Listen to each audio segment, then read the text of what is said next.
All set. Thank you. Good evening and welcome to this month's Speak to Council session. As a reminder, all speakers have 2 minutes for their comments. If speakers are participating via Zoom, we ask they address council with the same respect they would expect and to avoid the use of profanities. A staff member will notify speakers when they have 30 seconds left, and speakers will be removed from the Zoom call once their time has expired. Staff members will read the first 2 minutes of all written comments that are submitted. I'd like to remind our participants and those watching online that my colleagues and I are here to listen. We want to listen to the comments presented before us, and as such, it is standard we do not respond during this session. Participants' contact information has been shared with council, and I encourage my colleagues to follow up with comments or concerns that pique their interest. If you are participating via Zoom and watching live stream on YouTube while you are waiting to join the meeting, please remember to mute the live stream before entering the Zoom meeting, or you will hear a confusing echo of yourself. We will now begin our Speak to Council session. Tyrell Simmons will be joining us by voicemail.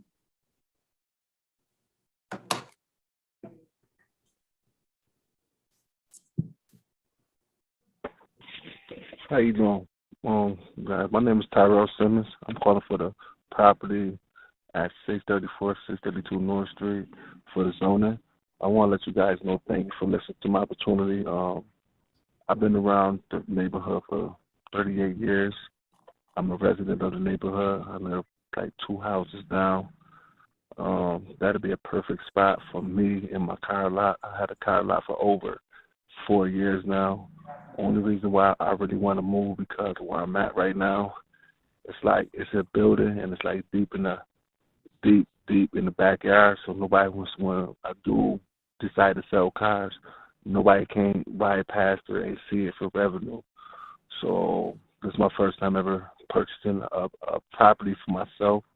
I know I should have did my homework on what's the zoning, but I'm new to it, so now I know. But if I get that property, I could revenue jobs.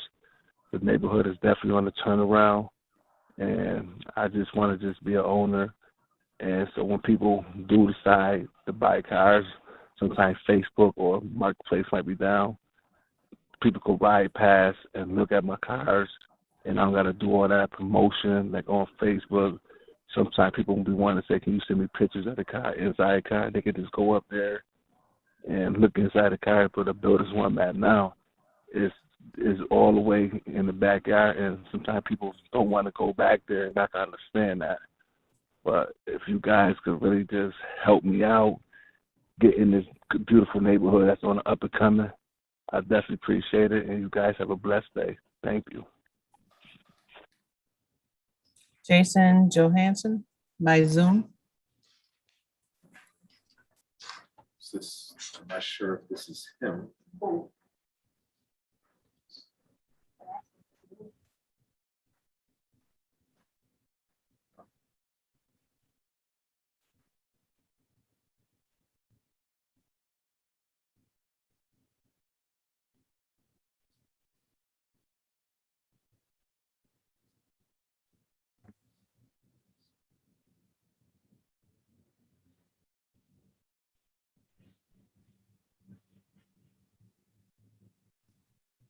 Jason, you can begin speaking whenever you're ready.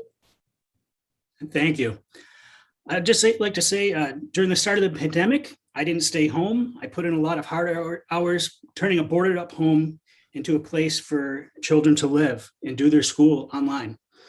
Both sides should come together and share the same goals and build on the good that exists. The problem here today is that the proposed laws will hurt tenants and aren't balanced.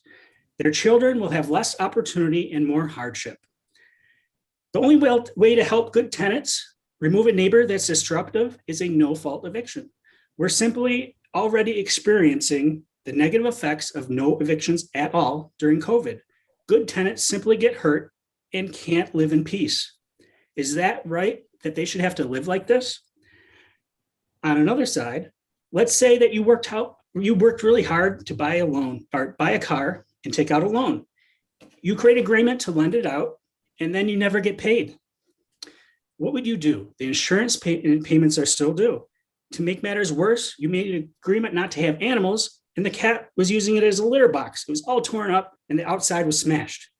What would you do now if the tenant said that because the New York State registration wasn't renewed, they get to keep the car? The tenant lost income and can't pay you. How are you supposed to make payments without any income? What if the city started giving you fines because you didn't fix the flat tire? It's not fair to tenants that do the right thing to make sacrifices to pay to have their children have a nice home to live. If a tenant can't afford payments, DSS needs to do its job. DSS has the responsibility to provide housing payments for tenants in need. Why aren't they doing their job? Why the heck has DSS been cutting off assistance to tenants during COVID? Why hasn't DSS approved every tenant for assistance facing eviction? In closing, I believe that housing is a human right, and both tenants and people who provide the housing should focus on a simple solution that exists to end all evictions. Demand that DSS does its job, and there simply wouldn't be evictions for non-payment of rent or increases to market rate. Jason, I'm sorry, that's your time. Thank you. Just please vote no on these unbalanced. Kim Young by Zoom.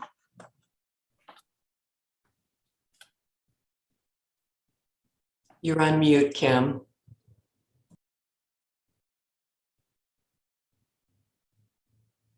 How's that? Can you hear me That's now? good. Yes, go Okay, ahead. sorry about that. Anyway, as I was saying, good evening, and thank you for the opportunity to speak for the animals of the city of Rochester. I am a former Rochester Animal Services volunteer. I volunteered with the cats, and during my time at RAS, there was an amazing group of volunteers who worked closely with staff on behalf of the animals. We worked hard to care for the animals, making their stay at the shelter as pleasant as possible, working hard to get them adopted as quickly as possible. Members of the community dropped off animals they could no longer care for whatever reason, and for the most part, they were treated respectfully.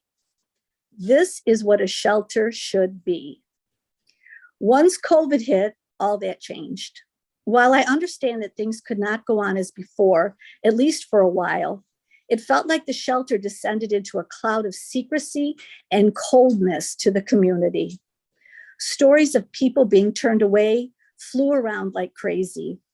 The shelter adopted the HAS model and didn't share any information with their volunteer partners, many of which they had for years and years, up to 20 years for some of them, until they were pestered to do so, and then grudgingly. I cannot speak much for the dogs as I was a cat volunteer, but on behalf of the cats, the shelter is perpetuating this community cat scenario where people in a neighborhood care for stray, often abandoned cats. Instead of bringing them to the shelter to be medically cared for, spayed or neutered if needed, and hopefully find loving homes, I've even heard it as presented as cats prefer to live this way, which anyone who has a cat knows that that's simply not true. Being outside in inclement weather, trying to find food and water, tormented by children, chased away by homeowners, that's hardly a life I would choose. Many people in the community are having a hard enough time supporting themselves and their families without adding Sorry, the Kim, burden. that's your time. Okay, thank you. Bonnie Canaan by Zoom. Oh, voicemail, I'm sorry.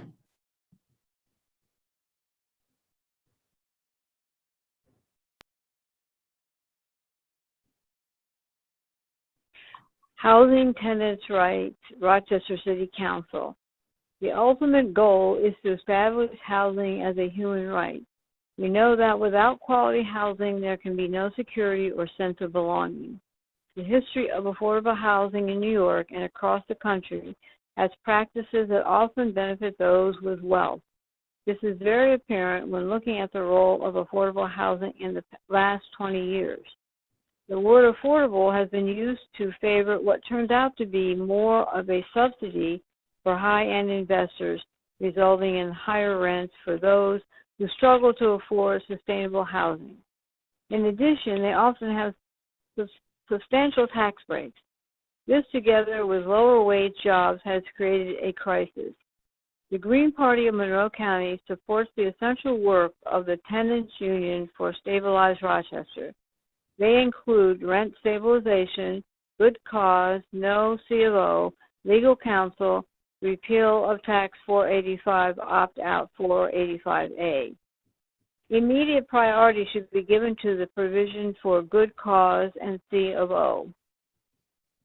At this time, there is immediate priority for good cause, which allows tenants to have choice to renew, lease, and addresses the tendency of landlords who use eviction as a means to raise the rent. The second provision is a C of O, which must be enforced to prevent landlords from evicting tenants while not having a C of O.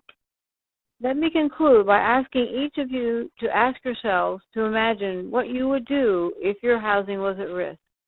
Where would you go? What consequences would there be for COVID virus? How would you eat? Consequences of extreme weather due to climate change. Little money, your children, safety, health, etc. Support all the elements of Stabilized Rochester.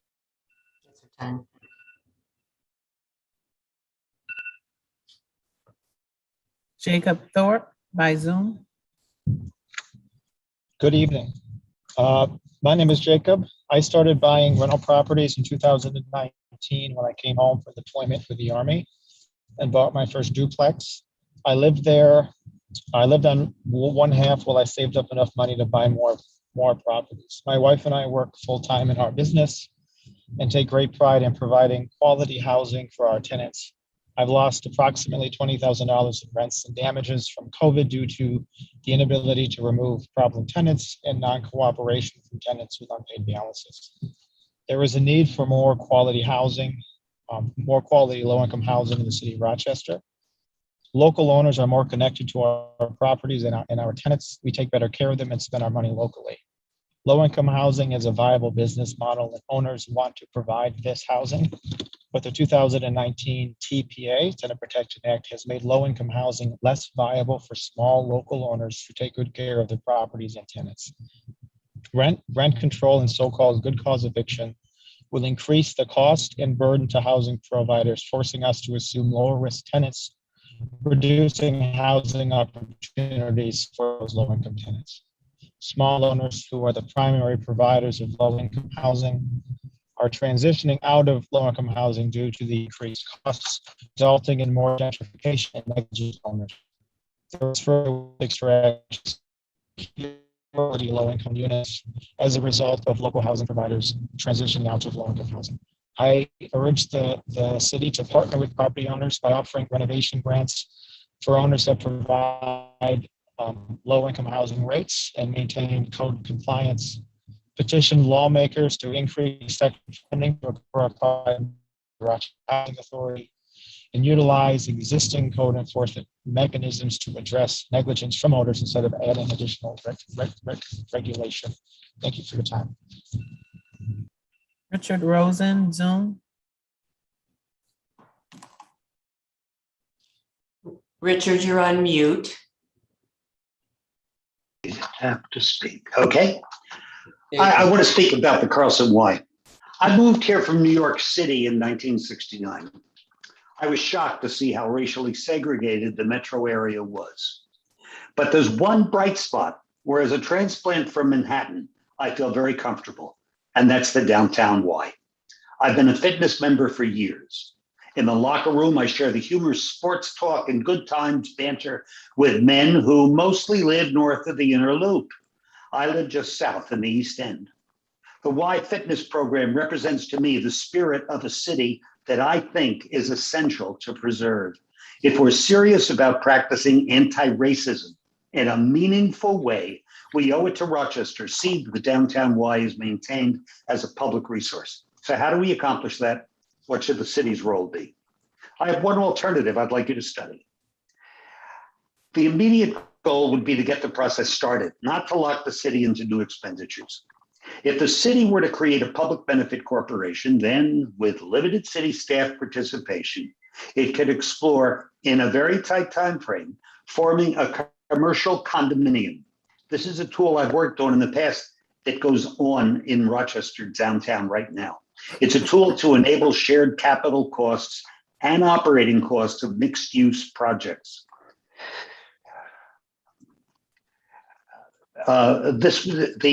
It's been successfully used in downtown. Here's how it might work. The Y could retain the childcare space and timeshare use of the pool. They would sell the bulk of the facility to the condo. They would cash out partially. The U of R would be the second partial owner, providing the Eastman School two functions. First, fitness for music school students and faculty. And second, there'd be space left over for the expansion space that the music school told us they needed back when you gave them 5 years on the Rascal Cafe site that they haven't done anything with. The third owner would be the city. Richard, that's your time. Could either contract for fitness staffing or provide that directly. I submit that while this is Ben Hart by Zoom. Good evening, Ben Hart here, a struggling property investor. I want to remind you that landlord is not a dirty word. We are your neighbors. We spend money here in town. We pay taxes, and you might run into us at Wegmans. In addition to my business, I have worked at the Ymca, Hillside, and Strong Hospital. I'm a husband, a father, and a city resident. The reason we have a housing crisis is because of irresponsible tenants and negligent landlords. However, recent state legislation and proposed legislation before council does not target those bad actors. It targets anyone that owns rental property in a way that is unfair and brings on negative unintended consequences. For me, it means providing housing to an individual who threatens me and damages my property and never pays rent. And if all he has to do is remove some smoke detectors to not pay rent under no C of O, no eviction, he's the kind of person who will. I want to serve my tenant customers ethically and with excellence. There is a need for more quality, affordable housing in the city of Rochester. We all want a stabilized housing market with less turnover, less eviction, reasonable rents, and accountability on both sides. However, rent control and this so-called good cause eviction will increase my costs and screening. I will not be able to rent someone like Mercedes, who had this to say. I've rented from Ben for 8 years, 4 years each at 2 different properties of his. He's always been a great landlord, very attentive and timely to the maintenance of those houses and making sure anything I needed to be comfortable in the homes was taken care of. You can tell he really cares about his tenants. The rent prices were always reasonable. I finally purchased my own home, and that's the only reason I'm not renting from him anymore. If you want to help people like Mercedes, you can. You can petition the state to expand Section 8 housing. You can provide incentives to investors to provide affordable housing. You can provide incentives to tenants to become owners. You can establish a well-funded housing court specifically designed to deal with the complexities of housing in a way that is fair and does not favor landlords or tenants. You can educate tenants and landlords about their rights and responsibilities. You can use existing code enforcement measures to target building violations. I recently had over 100 inquiries on a house I had for rent and 20 applications. I should be expanding to meet this demand. I have skills and talents that I want to use, and I have funds that I want to invest in my community, but I feel I cannot do this in this current business compliant. The last thing you need is further punitive, unfair legislation that discourages investment in the city of Rochester. And I work for Carlson, and I support everyone here who's for Friends of Carlson as well. So I'm just throwing that in there. Thank you. Jack Motley, Zoom. My name is Jack Motley, a resident of the city of Rochester, a member of the Rochester chapter of the Democratic Socialists of America, and one of that organization's delegates to the Police Accountability Board Alliance. I am speaking today to implore the members of the Rochester City Council to uphold the Rochester City Charter and to honor the wishes of over 75% of the voters of Rochester by respecting the authority and autonomy of the Police Accountability Board. The City Council is currently demanding that the Police Accountability Board is only allowed to recommend job applicants to the City Council, and the City Council President then will decide whether to make a job offer to that person and at what pay level, effectively removing all vestiges of independence the board is supposed to have. The Executive Director would not have actual hiring authority and presumably would not have power to discipline or fire anyone either. The City Council could populate the board with cronies and patronage appointments, removing even the pretense of the board being an independent in political influence. The Executive Director of the Police Accountability Board must have full authority to make offers of employment, negotiate salaries, and supervise the staff of the board. It is stipulated in the city charter, and it was approved by the voters of Rochester. Make it so. The City Council has also attacked the functioning of the Police Accountability Board by insisting that the benefits for all staff of the board must come from the line item amount of $5 billion allocated to the board in the recent city budget. No other city agency or department does this. Line items only include salaries and other direct expenses, and benefits are paid by the city on another budget line. This amounts to a very large budget cut to the board that no other agency or department will suffer, especially not the 30 police. seconds. I call on City Council to not police the board more than it polices the police and pay the benefits of these new city employees from the proper budget line. Thank you. Janet Zandy. I am not alone in mourning the closing of the Carlson YMCA. It was always more than a quick workout spot for many of us. Members and staff built a caring community. Those human ties cannot be measured by corporate cost or benefit analysis. Consider that it is brilliantly located, accessible to neighborhoods, on a bus line, near the Eastman School, and easily integral to the rhythms of city life. What is lacked, in my view, was beautiful artwork on its monochromatic walls. Perhaps it was originally misconceived as a gym, and from the start should have been viewed as a community center with a cafe, lectures and classes, recitals from Eastman students, art exhibits, and spaces for working the body and the mind. A place for conversation and, especially these days, collective healing. Maybe that's where the new plans should begin. Janet Zandy. Debbie Jacobson by Zoom.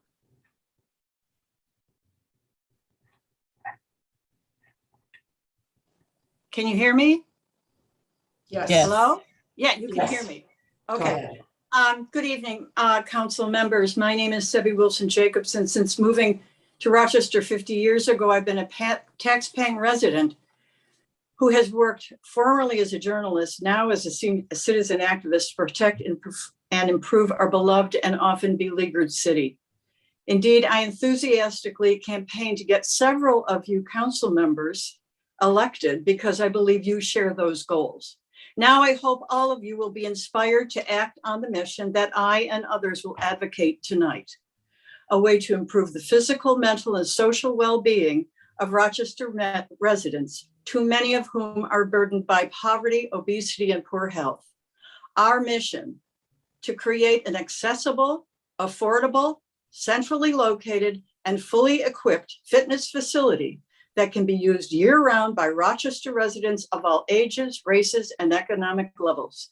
Rochester had such a facility for nearly 40 years, the Chester Carlson Metro Center YMCA, until its leaders announced last month that they had closed it permanently because of fiscal constraints. This news, shocking to devoted longtime members like me, came just months after the Y closed and sold off its Monroe Avenue branch. YMCA officials say they'll keep open the lone remaining fully equipped city branch, the Maplewood Y, which is 7 miles away from Central City. The Y also promises to continue 30 seconds. at its downtown site, but that leaves many thousands of needy adults without a place where those with arthritis or disabilities can find relief in a jacuzzi, where families can swim together, etc. I'll be quick here. The city council and the new mayor now have an opportunity to give the city of Rochester what citizens in the suburbs all have: fully equipped palatial downtown facilities conveniently located for them where they can preserve their health. Rochester residents deserve the same thing. And if the Y has let us down, city council and the new mayor can take on that burden and create a physical fitness facility for all of us. Thank you. Arlene Wilson by Zoom. I don't see her. Harry Davis by Zoom.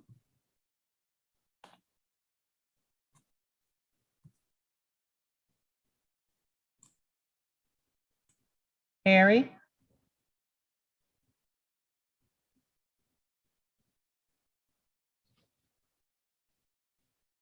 Are you there, Harry? Yeah, I'm here. Can you hear me? Okay. Yes. Okay, I emailed you guys all the graphic evidence about an hour ago. My landlord wants me out of my apartment in a little over a month, the end of October. I emailed you all the details. It's solely because he wants to gut my apartment. And instead of getting $1,100 a month, he wants $3,500 a month. Even though about a year ago, he said I could stay here indefinitely for $50 more a month. So I'm going to be out of a place to live in a month, and I have no idea where I'll be unless this just cause is put into effect. And I also want to say about the C of O, Willie and Lovely, you know all about it. This goes back to I'm on my third landlord, thanks to the city council and the mayor not enforcing a C of O when there were city code infractions, basically no heat in my apartment, January 18. It was 21 degrees below outside for a week. I had no plumbing, no electricity, no nothing, no utilities. I almost died on the gas oven, keeping warm. And you guys did not enforce telling my landlord to get a new furnace. Therefore, I had to move 1, 2, I'm in the third one, and now I got to move a fourth one because the city doesn't enforce C of Os, and you need to enforce your city code, which Willie and Lovely did not do. And now you need to make sure that the landlord, my current landlord, is going to throw me out in a month so he can get 3 times the rent. That's all. Tara Miranda Nelson by Zoom. Hello, my name is Tara Miranda Nelson, and thank you for this opportunity. My comments are on the closure of the 2 YMCAs in Rochester. I was a Monroe Avenue YMCA member for about 3 years, and as a middle-aged woman who works a lot, I joined just to get physically healthy, but I realized that I got a lot more out of the community aspect of the Y. From getting around to be around young families and young moms who are getting their kids ready to learn to swim, conversations with older people like maybe Richard Rosen mentioned his conversations in the changing room, from being around teenagers who were there having a basketball game is a great way for me to connect with the community. So it wasn't just a place to work out, but a place to engage, and even if it was just saying hi to a stranger. Monroe Avenue, as you know, is one of the most economically and socially diverse corridors in Rochester and has been historically. And it's also one of the most accessible. Many people who went to the Y in Monroe Avenue either walked or took the bus, and it was a real community center. The YMCA says it strengthens communities by connecting people to each other. And this was totally 100% my experience. I felt much stronger as a person because of my connection to the YMCA community. And for the Y to turn its back on the community by closing both of the urban locations that were most accessible to 30 seconds. Also diverse communities is shameful. And I think that there are some really good suggestions about how we as members and how we as a community can continue to use these facilities and strengthen our community for self-care, for mental health care, for connecting to each other. It's a really important aspect of community health, and especially in these micro locations, these small locations, it's a very important thing to maintain. So if there's a way for us to think collectively about some strategies to maintain these facilities, that we can continue. Thank you. Suzanne Nugent by Zoom. I don't see her. Oscar Brewer Jr. by Zoom. I don't see him either. Matt Droin by Zoom. Hello, everyone. My name is Matt Druin. I've been a city resident and also investing in city housing for the past 15 years. I am a full-time real estate developer, and the reason I'm here is to discuss the state of housing and also what my fellow housing providers have been going through. We recognize that there's a need for more quality, low-income housing in the city of Rochester, namely naturally occurring affordable housing, or NOAA. Our goal is to see a more stabilized housing market with less turnover, less evictions, reasonable rents, and accountability on both sides. There's further wealth extraction, increasing rents, and fewer quality low-income housing rentals as a result of the local housing providers transitioning out of low-income housing. I've seen it myself. I stayed very in touch with my local colleagues, and all of them that service lower income residents are dumping their properties in droves. One, because of the 2019 HSTPA, as well as the never-ending eviction moratorium, and really no support from local, state, or federal government for their sides, despite what you guys have been telling us. So because these many owners are selling their properties as a result of the increasing costs and being straight put out of business, these are being bought up by out of state, out of town, and even out of country landlords that are not as responsible as some of my colleagues that have been driven out of business because of this policy making. These new owners do not spend their money locally, do not know their tenants, and do not likely sell their properties to their tenants. The unintended consequence of the 2019 TPA is causing money to be shipped out of our city and away from local businesses and local residents. Partner with us, local housing providers, to help you with policy legislation that will help us provide more naturally occurring local affordable housing.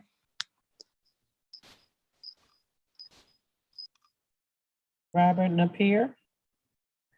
Good evening. My name is Robert Napier. I have been a landlord for the last 20 years. I own both residential and commercial properties in the city of Rochester. I got into the business with the hope of serving my residents as well as raising the bar on their current living conditions. Prior to becoming a housing provider, I worked in the newspaper and telecommunications business locally in Rochester. I always wanted to own my own business, and this opportunity presented itself as a way to ultimately transition from my full-time job to operating rental properties full-time.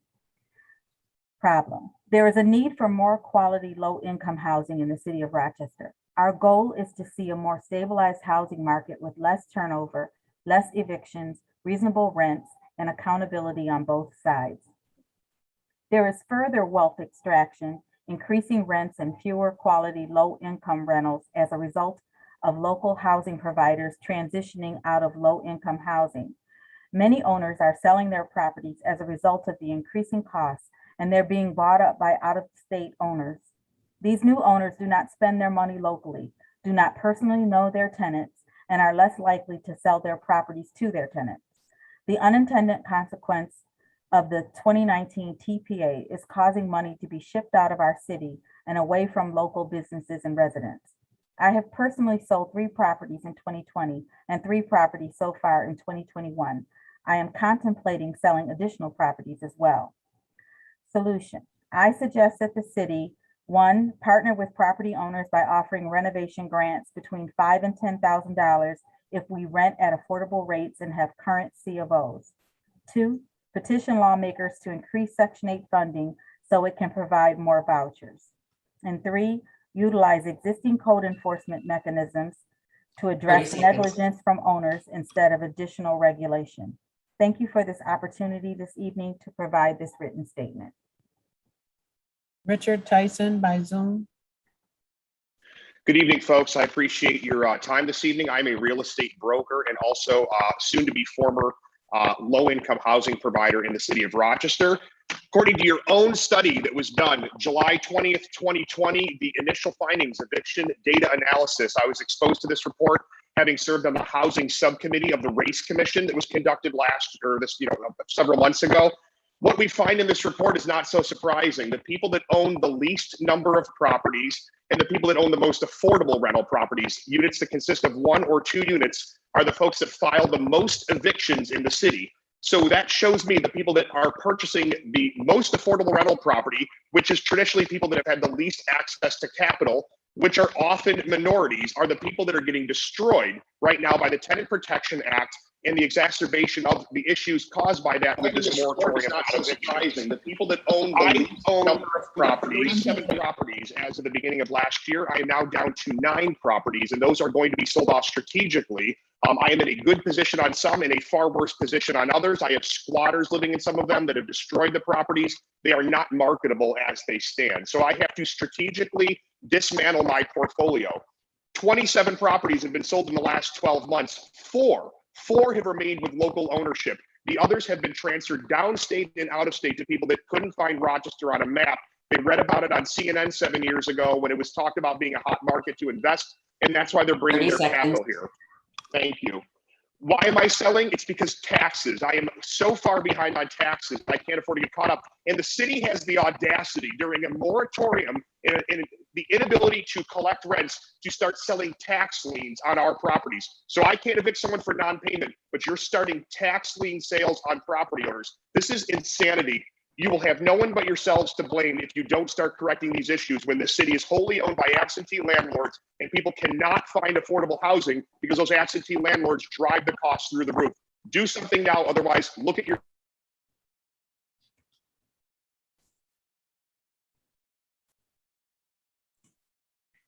Joan Lyons.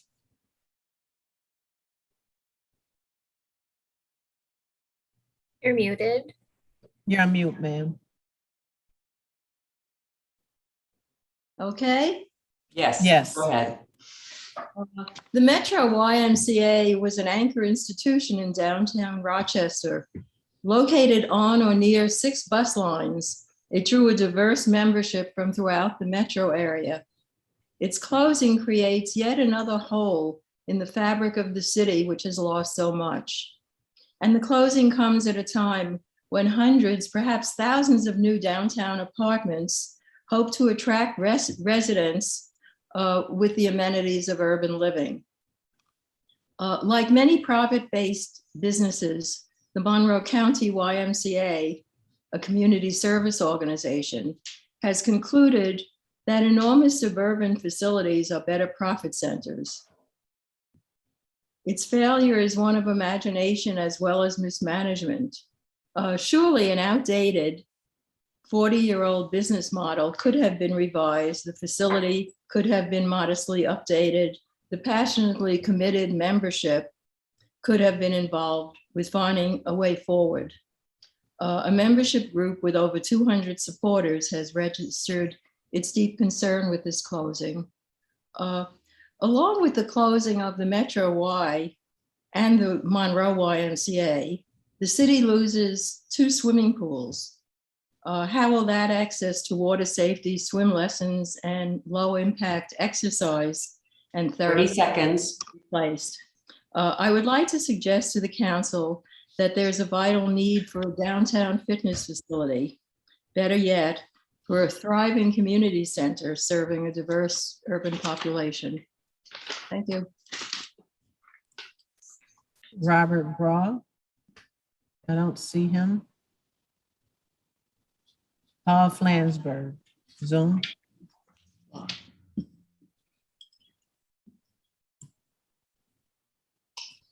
Paul, you're on mute. Hi, I'm here in support of PAB autonomy, particularly as it relates to hiring practices and budget allocation.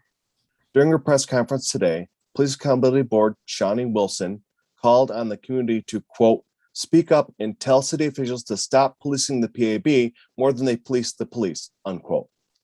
I'm here in answer to the PAB chair, someone chosen by the community for the board, someone seemingly embraced by city council at the outset, someone clearly disgruntled by half measures more consistent with the status quo than when the PAB charter was embraced during a citywide referendum. Today, my threefold ask, the first justifies the following 2. First, consistent with Article 18 of the city charter, I ask you to stop denying hiring management authority to PAB and their chosen executive director. Second, as if to unreasonably hamstring PAB's authority and autonomy, city is limiting time for job postings to 10 days. Any reasonable authority would take more than 10 days from posting to consider candidates. Lastly, the $5 million budget allocation for PAB ought to be offered like all other budget items for city positions. City is considering forcing the PAB to use its budget allocation to pay employee benefits, contrary to what's required for all other city entities. Part of granting PAB autonomy is supporting its efforts to marshal its promised resources.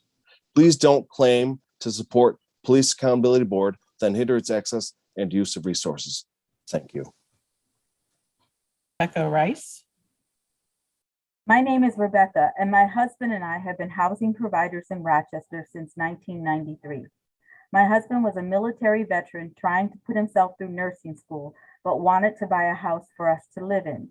All he could afford was a rundown duplex on Averill Avenue, where the rent from the tenant helped pay the mortgage. We worked hard to fix it up and make it our home for many years. I was in sales selling alternative energy equipment while he was in school. Over the years, we decided to follow the American dream and take the big leap and risk, quit our careers, and dive in full-time as housing providers, offering rent-to-own programs and nice, affordable housing in our local community. There is a need for more quality, low-income housing in the city of Rochester. Our goal is to see a more stabilized housing market with less turnover, less evictions, reasonable rents, and accountability on both sides. The 2019 TPA has made it more difficult for us to provide the affordable housing that we have in the past. Many times, laws have unintended consequences. That is why it's important to get thorough input from both sides. For example, prior to the 2019 TPA, our process for screening prospective tenants was more flexible in that we could look at each individual situation and give prospective tenants a chance. They may have had a credit issue, prior eviction, lower income, etc., by using tools such as requiring last month's rent 30 seconds and or a higher security deposit. The new laws have taken those options away from us. As a result, we can't take on the risk by trying to give these prospective tenants a chance without some kind of protection for our business. So those prospective tenants are now forced to seek lower quality housing. We grew this business from nothing by purchasing one property at a time, completely on our own over 28 years, renovating and creating quality, affordable rentals while improving neighborhoods, the same neighborhoods we live in. Every additional law that gets passed restricting our ability to run our business successfully as we have in the past. Rebecca Lebowitz, looks like she's connecting.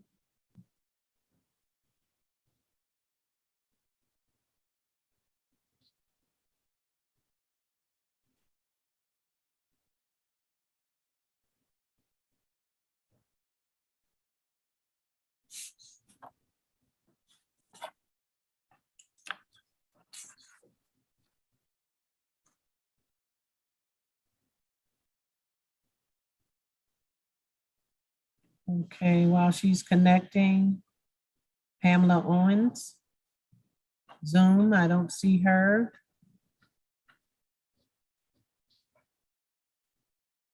And let's go to Elizabeth McGriff. I'll let her in.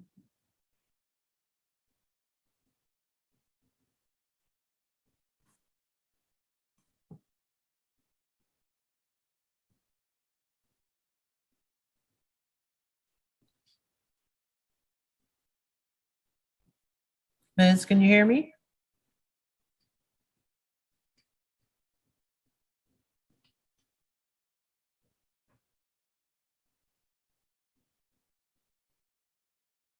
Elizabeth McGriff? Hi, can you hear me? Yes. Yes. Go ahead. My name is Liz and I'm from the Citywide Tenants Union. And one of the things we've been asking is to stabilize Rochester. Liz, can you hear me? Yes. Can you hear me okay or? Yes, we can hear you. Okay. One of the things we've been asking is stabilize Rochester's community. We've had Elizabeth McGriff? Oh my gosh, what's going on? You have the YouTube video playing, so you need to pause that. My name is Liz and I'm from the Citywide Tenants Union. And one of the things we've been asking is to stabilize Rochester. Can you hear me? Yes. Can you hear me okay? Can you hear me now? We can hear you. I'm sorry.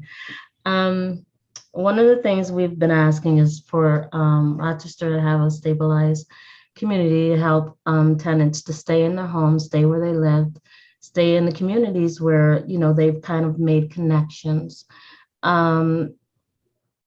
There's 5 things that we're asking for to stabilize the community. One is rent stabilization. And this is the Emergency Tenant Protection Act, which would keep tenants in their property, and it would keep the prices low where people can afford it. We've been seeing a lot of construction in the city of Rochester, and a lot of those constructions are not for people that have, you know, high income. Are for people that have high income, but most of the folks in our community have low income. So I think Rochester needs to invest in the community so people can afford to stay where they've lived for many years.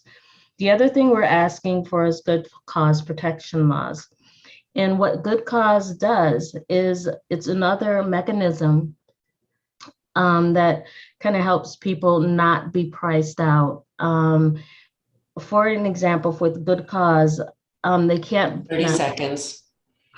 They can't be evicted for not having a cause. Like, people have lived in communities for a long time, and the landlord wants to get a better price, so he evicts all their tenants. So this happens, and the tenant has no place to go. So they're immediately rendered homeless and no place to live.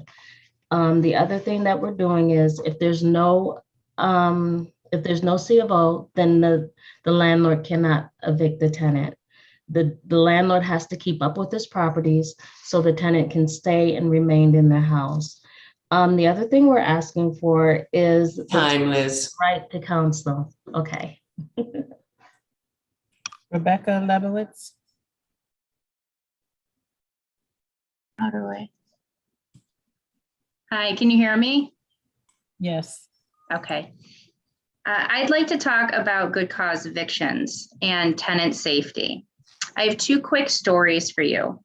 In one of my duplexes, I had a son. I had a tenant. We soon realized after move-in that had violent tendencies when they were intoxicated. He turned his behavior towards my other tenant in the other apartment, who was a 25-year-old female who lived alone. He absolutely terrorized her. I had another incident where a single mother and her 11-year-old son were living above a drug dealer. She begged me to find a way to get him to move out without implicating her because she was terrified of him. And being the only person in the duplex, he'd know exactly who told what was going on in the house. She worried that her son slept right above a drug dealer in the same house. In either of these incidences, if I had cited these reasons under good cause, my tenants would be in immediate danger. A little bit about myself. As well as being a housing provider, I have my bachelor's, my master's in social work, and almost 15 years of experience in the field. I work in the city of Rochester. I live in the city of Rochester. My duplexes are located less than 1/2 of a mile away from my house. I walk my dogs almost every night by my properties. Housing providers are not in the business of trying to remove tenants. We do not 30 seconds. situations. Housing stability is in everyone's best interest. Housing providers need to be able to swiftly remove those who are a threat to this goal while protecting the good tenants. This is how everyone wins. By adding restrictions on how we can provide the best housing situations directly harms our good tenants. I care about my neighborhood and I want my tenants to be safe. No cause evictions are the best way to help reach this mutual goal. Thank you so much. Heidi Scorson. Hello, my name is Heidi, and I have been a housing provider in the city of Rochester since 2001. I came into this role a bit by happenstance when I agreed to walk away from my divorce with 2 mortgage rental properties and nothing else, trying to shape a new life for my child and myself. My learning curve was instantaneous.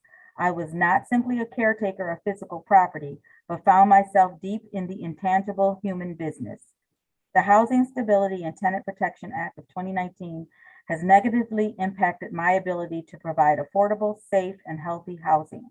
In my experience, the measures that were put into place to make housing more stable for New Yorkers have created unsustainable situations for both tenants and housing providers. Pre-2019, when an applicant had a less than stellar rental background, we could agree to a double security deposit or a first and last month rent and security deposit agreement to qualify the applicant as a tenant and reduce my risk as a housing provider. These agreements worked out positively more often than not. Now that housing providers can no longer refuse to rent or offer a lease based on an applicant's prior or pending landlord-tenant action, I have to negate my risk in other ways. Hence, applicants have to meet basic standards, such as a minimum credit score and minimum income to qualify for tenancy. In addition, I have to scrutinize applicants' employment information and verify landlord references more than ever before. No longer is there any room to consider 30 seconds. the human story of an applicant. Unfortunately, many housing subsidy recipients do not meet minimum credit score and income requirements, making affordable units unattainable to them. You may think that the risk to me as a housing provider is negligible. You may think that I should discard the only tools at my disposal, credit score and income, but the risk associated with such a move is too great a gamble. I can only continue to provide affordable, safe, and healthy homes to residents if rents are paid and units are not damaged beyond wear and tear. The greater the loss of rental income and the more severe. Alexis Bubaya is not in the waiting room. James Cross, voicemail.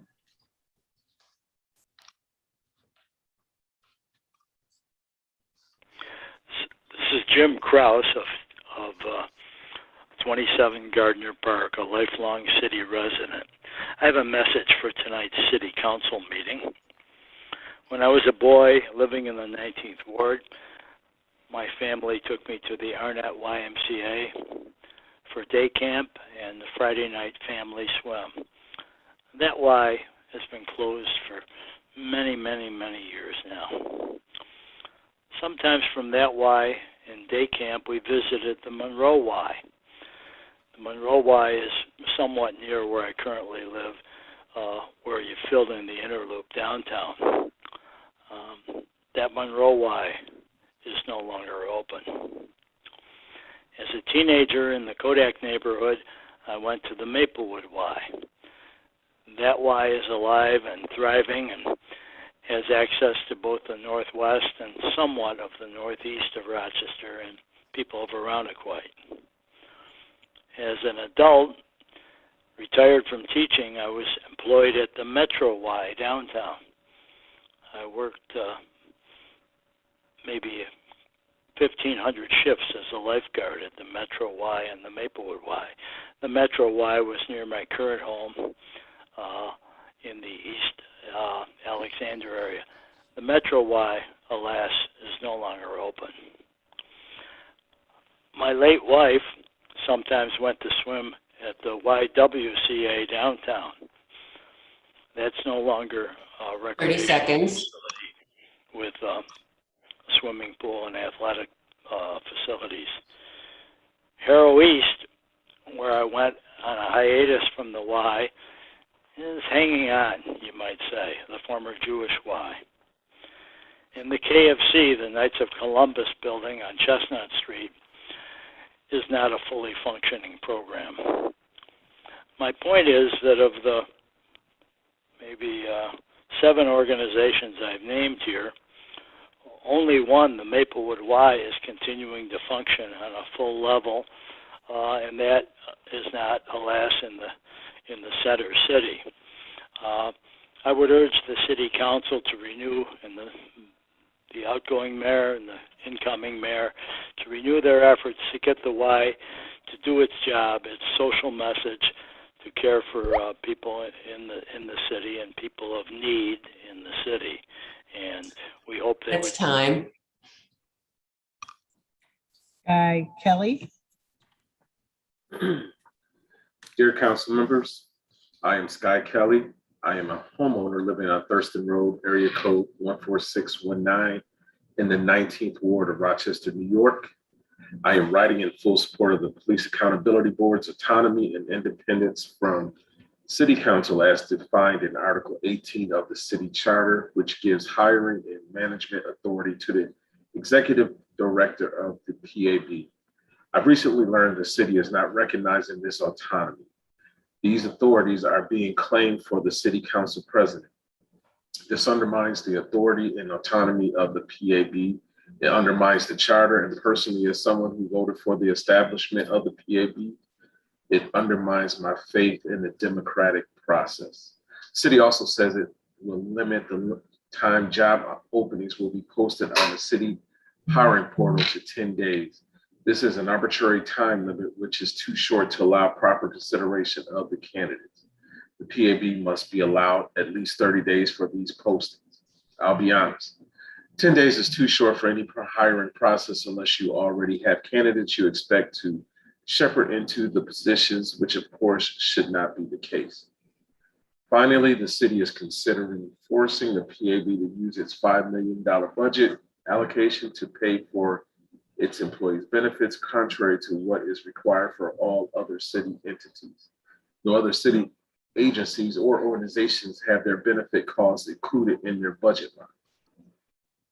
The PAB's independence and autonomy from City Council is legislated into City Charter. It is approved by the overwhelming majority of city voters. By bypassing the City Charter in this way, the city calls into question the nature of the charter and its contents, and actually calls into question the nature of voting in the city of Rochester. That was the last speaker. And this concludes this month's Speak to Council session. I'd like to thank all of the speakers and commenters for their participation. Tonight's council meeting will start at 7:30. That's 3 minutes. Is it a different link? Yes, yes, it is. Okay.